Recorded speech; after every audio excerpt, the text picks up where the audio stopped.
Video 2, take 3. Relationship churning and desistance from intimate abuse. Okay, so this is my literature review section.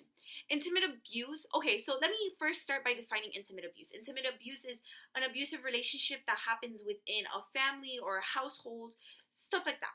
Intimate abuse is a threat to individuals and families' well-beings because it ends the safety that that relationship inherently brings, right? So 40 to 50% of all people experience some sort of abuse in their lifetime.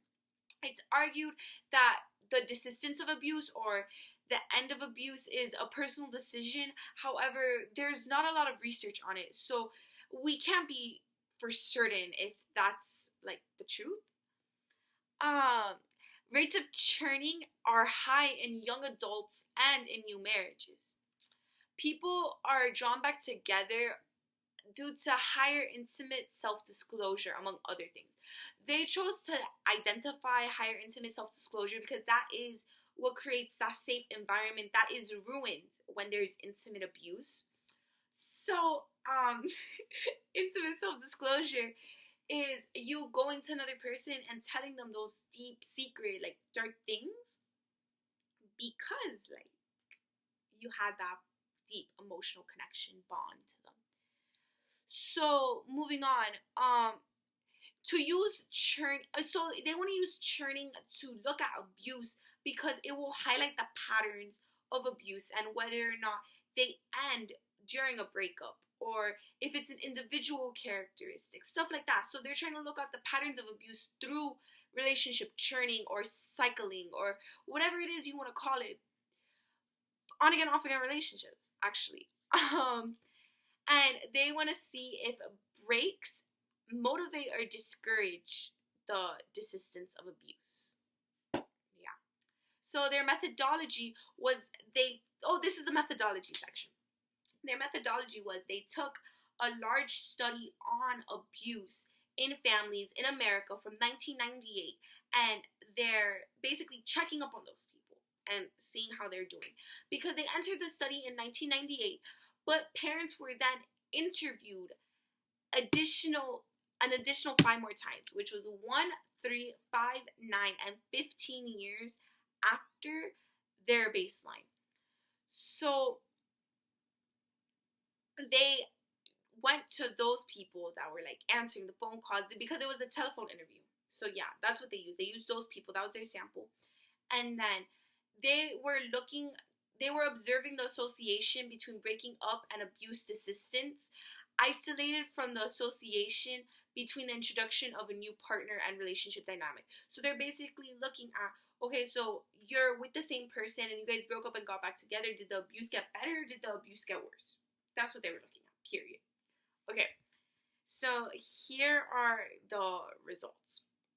So in relationships that are churning or cyclical or on and off, it is about twice as common to have abuse persistence than desistance. So what that means is that if you're in an on-again, off-again relationship with someone that is abusive, the abuse is more likely to persist than desist, which means continue than stop. Parents in the abuse persistence group tend to be older than those in the desistance group. Repartnered couples tend to be the healthiest relationship where abuse is most likely to desist. So those are the couples that they were dating someone. They broke up during the study, like during the 15 years, they broke up and they got with a new partner. And with that new partner, abuse was less likely to happen. Regardless of relationship type though, there were some couples that did desist. So being in a churning relationship did not mean that you were incapable of having abuse desistance. And they wanted to test, and they also wanted to test the relations between the different types of abuse. But women wouldn't come forward with sexual abuse, for example. So there was a very small sample size for the 3 different types of abuse, and that made it impossible to find deeper studies. So to conclude, being in a churning relationship not only like encourages abuse, it has more prevalency of abuse. It also makes abuse in those relationships more likely to persist than desist. And the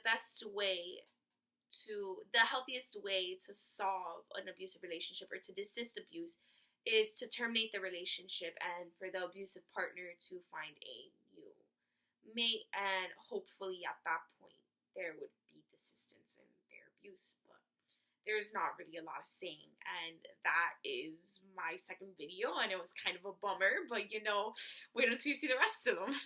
All right, bye.